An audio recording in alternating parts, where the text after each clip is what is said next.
মাহে রমজান সামনে, এতটা কাছে, জীবনের পরিবর্তনের একটা বড় সুযোগ। জীবনটা কাজে লাগান, হায়াতটা কাজে লাগান। যুবক ভাই তোমরাও বদলাও, মুরব্বী বাবা আপনারাও বদলান, পর্দার আড়ালের মা বোনদেরকেও ফেরাবার চেষ্টা করেন, সবাই গুনাহ থেকে ফিরতে চেষ্টা করেন। মাহে রমজানের যখন চাঁদ ওঠে, আল্লাহ নবী সাল্লাল্লাহু আলাইহি ওয়াসাল্লাম বলেন, ফেরেশতা ডেকে ডেকে বলে, ইয়া বাগিয়াল খাইরে আকবিল, হে নেক কাজের আগ্রহীরা এগিয়ে আসো, ইয়া বাগিয়াশ শাররি আকসির, হে মন্দ গুনাহের কাজের আগ্রহীরা এবার তো থামো। এটা রমজান। মদখোর এবার থামো, নেশাখোর এবার থামো, জুয়ারি এবার থামো, সুদখোর থামো না এবার। বেপর্দা মা, এই মা অটোতে উঠো না, সিএনজিতে উঠো না, ওই বাজারে যাইও না মা, এটা রমজান। জুতা শাড়ি প্যান্ট গহনা অলংকার অন্য মাসে কিনো, এ মাসে যাইও না, এটা রমজান, এটা রমজান। থামো তো যুবক ভাই, মোবাইল টিপো না। আহা, ওই দেখেন পিছনে অনেক ছেলে কথা বলে, হায় অপদার্থ জিন্দিগি।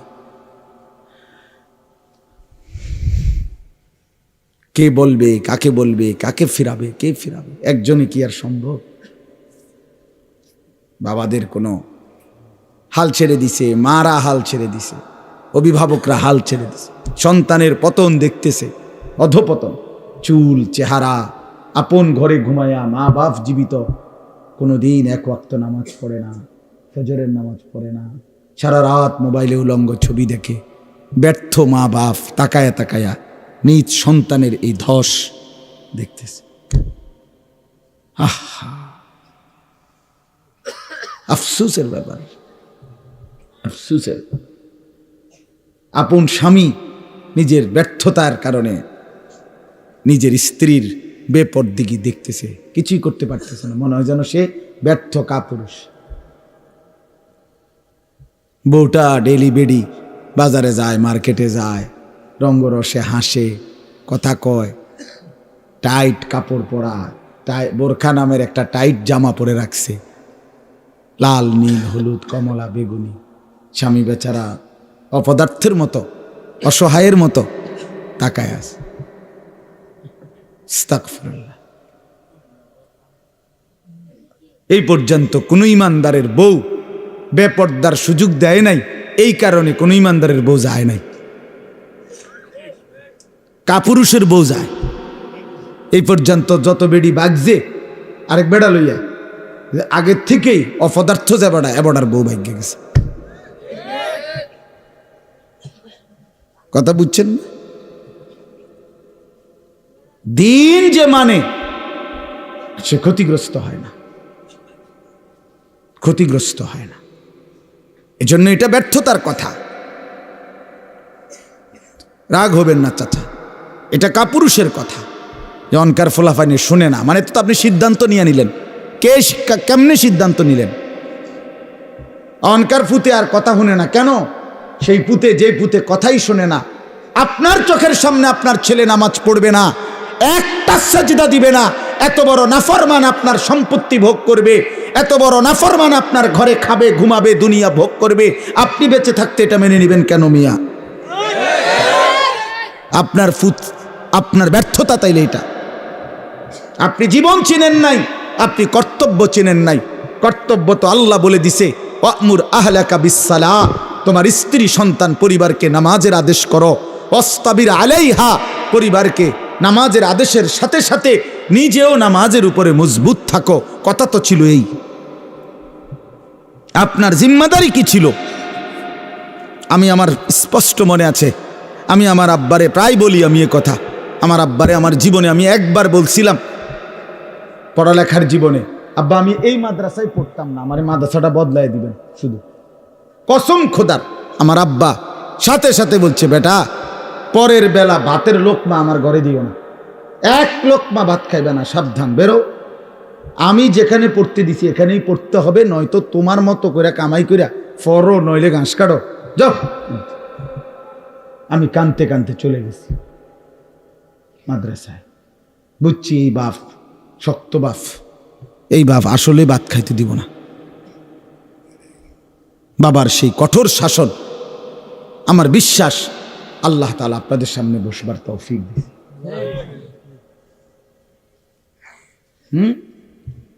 আমার জীবনের সার্থকতা কি? আমার স্ত্রী সন্তান যদি ধ্বংস হয়ে যায়, সোফা দিয়ে আমি করব কি? খাট দিয়ে আমি করব কি? বিল্ডিং দিয়ে আমি করব কি? বলেন, কি করব আমি? আমার জীবনটা কি? রাহিমাল্লাহু ওয়ালিদান আনা ওয়ালাদাহু আলা বিররি।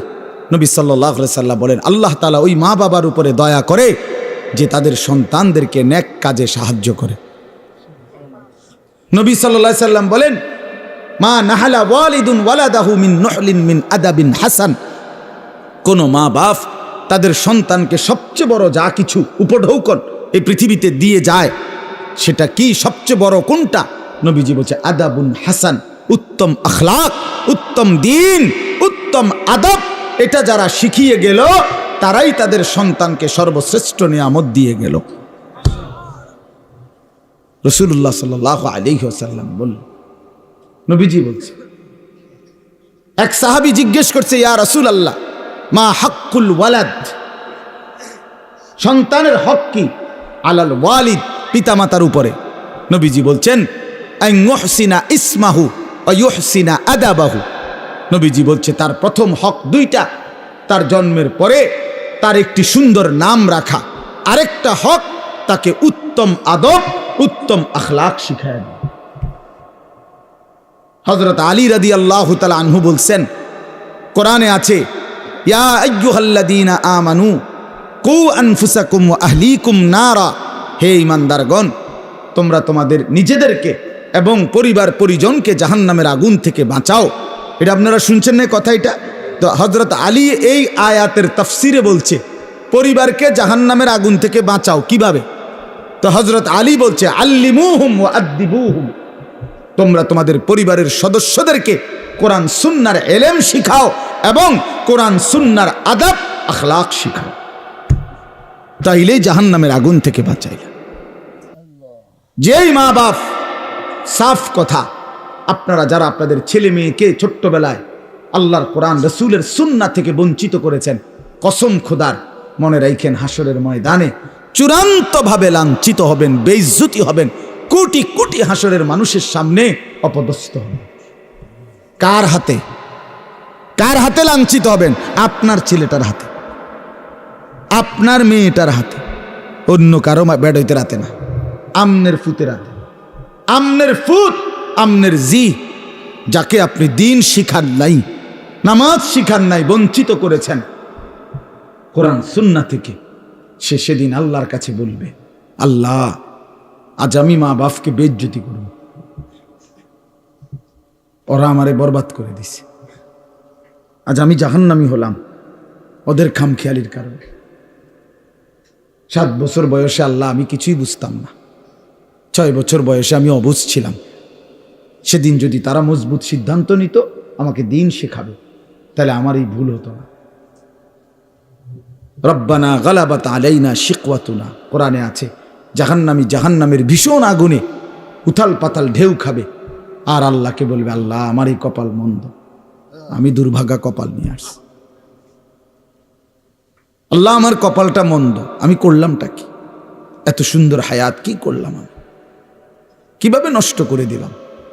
ওয়াকুন্না কওমান দাল্লিন। আর জাহান্নামী বলবে, আল্লাহ আমি এক পথভ্রষ্ট গ্রুপের, সম্প্রদায়ের এক পথভ্রষ্ট গ্রুপ, নাফরমান গ্রুপের অন্তর্ভুক্ত ছিল। আমি যাদের সাথে চলতাম ফিরতাম, ওরা বিড়ি খাইতো, মদ খাইতো, গাঁজা খাইতো, সুদ খাইতো, ঘুষ খাইতো, কথায় কথায় গাইল লাইতো, নারীর ছবি, নাচ গান, নর্তকীর ছবি, উলঙ্গ দৃশ্য দেখতো। আল্লাহ আমি ভালো মানুষ পাই নাই, কোনোদিন একটা ভালো মানুষের ছোঁয়া পাইনি, ফলে আজ আমি ধ্বংস হয়ে গেছি। উত্তম সঙ্গী অনেক বড় নিয়ামত। আমার ড্রাইভার, আমার এই সারা জীবন, যে 5 বছর সে আমার গাড়ি চালায়, আমি যতবার তারে চলার পথে নামাজের কথা মনে করাইছি, আমার চাইতে কমপক্ষে 1000 বার বেশি সে আমারে মনে করে। ঠিক এই 5 ওয়াক্ত নামাজের জন্য তার খেয়াল জামাত ধরার প্রতি আমার চাইতে 100 গুণ বেশি। 100 গুণ বেশি। আলহামদুলিল্লাহ, আল্লাহর দয়া। আমি তো মনে করি আল্লাহ পাকের মেহেরবানি, এই বছর এই যে আগামী শুক্রবার আমার উমরার ফ্লাইট, সেও যাবে আমার সাথে। বলছে আমি কেমনে যাবো, আমি কেমনে যাবেন চাইবেন, কেমনে যাবেন আল্লাহ ব্যবস্থা করবে। সে যাবে ইনশাআল্লাহ, তারও ফ্লাইট আমার সাথে, আমার শায়েখের সাথে। এই জন্য বললাম, জাহান্নামী বলবে আল্লাহ আমি ভালো মানুষ পাই নাই। যুবক ছেলেরা আফসোস করবে এই অসৎ বন্ধুর জন্য, যে তোমারে নারীর ছবি, নাচ গান আর বিকৃত হাসি দিয়ে নষ্ট করে দিছে। তোমারে কোনো মেয়ের সাথে লাইন করায় দিছে, তোমারে কোনো জুয়ার আড্ডায় শিখায় দিছে, তোমারে কোনো মদের আড্ডায় নিয়ে গেছে। মাথা নোয়াইও না, মাথা নোয়াইলে কি লাভ হবে? আমার থেকে বাঁচে গেলে তো লাভ নেই, আল্লাহর থেকে বাঁচবে কিভাবে সেটা ভেবে দেখে। আমি তো এমনিই চলে যাব, একটু পরে আমি চলে যাব না, আপনারা আপনাদের পথে চলে যাবেন না, তো কে কার কাছে আটকায়? কিন্তু আল্লাহর কাছে। এই জন্য আজকে রমজান সামনেই, আমরা সবাই মিলে নিয়ত করি আমরা বদলাবো ইনশাআল্লাহ।